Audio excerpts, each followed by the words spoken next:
Hello বন্ধুরা, কেমন আছো বলো? আরে বলো না, সেই সন্ধ্যাবেলায় ঘুমিয়ে উঠেছি তোমার ৯টার সময়। আর ৯টার সময় ঘুম থেকে উঠেই পেটে এখন ভীষণভাবে টান লাগে। আর তখন আমার লিকারের কথাই মনে পড়ে। হ্যাঁ, রাজীবদার অন্যতম একটা দোকান, যেটা তোমরা জানো ঠাকুরবাড়িতেই রয়েছে, যার এক ফুল একটা ভিডিও আমি করেছি। আর তোমরা অবশ্যই অনেক অনেক ভালোবাসা দিয়েছো, তার জন্য অনেক অনেক ধন্যবাদ। আর আজকে কিন্তু আবার আমি ৯টার সময় চলে এসেছি এরকম লিকারে। আর লিকারে এসে দেখি ৯টার সময় যে এত ভিড় কি বলবো। যাই হোক, এরকম ভিড় সবসময় বজায় থাকুক, এই শুভকামনায় রইল রাজীবদার জন্য। আর আমি কিন্তু আজকে মোগলাই খাবো না, চাউমিন খাবো না। আজকে আমার জন্য রাজীবদা কিন্তু তৈরি করছে সুন্দর দেখে একটা লাচ্ছা রোল। হ্যাঁ বস, এই সন্ধ্যাবেলা ৯টার সময় আর রোল চাউমিন খেয়ে পেটে দেবো না। আজকে একটা সুন্দর করে মিষ্টি করে একটা রোল খেয়ে কিন্তু বাড়ির দিকে আমি রওনা দেব।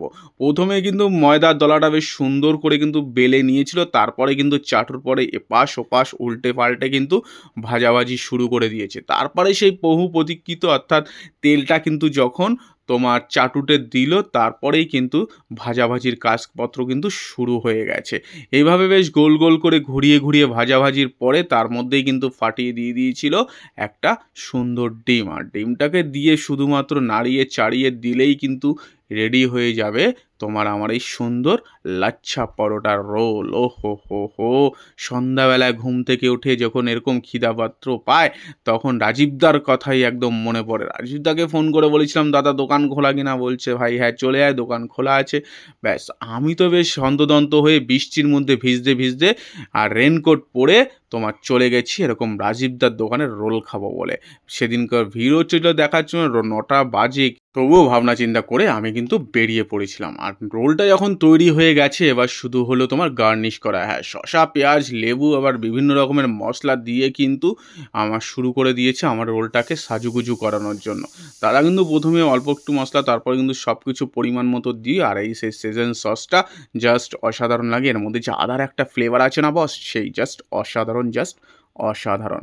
এইভাবে দিয়ে দিল মুড়ে টুড়ে, অর্থাৎ এইভাবে সুন্দর করে তোমার সসটাকে দিয়ে তার মধ্যেই যখন দিয়ে দিল এরকম পেঁয়াজ লঙ্কা কুচি আর এরকম বাদামের এক রাশ, তোমার বাদাম ওপর থেকে দিয়ে দিল, তখন তো বেশ মনে বেশ আনন্দই ফুটে উঠছিল, যেটা কখন আমার হাতে আসে, কখন আমার হাতে আসে।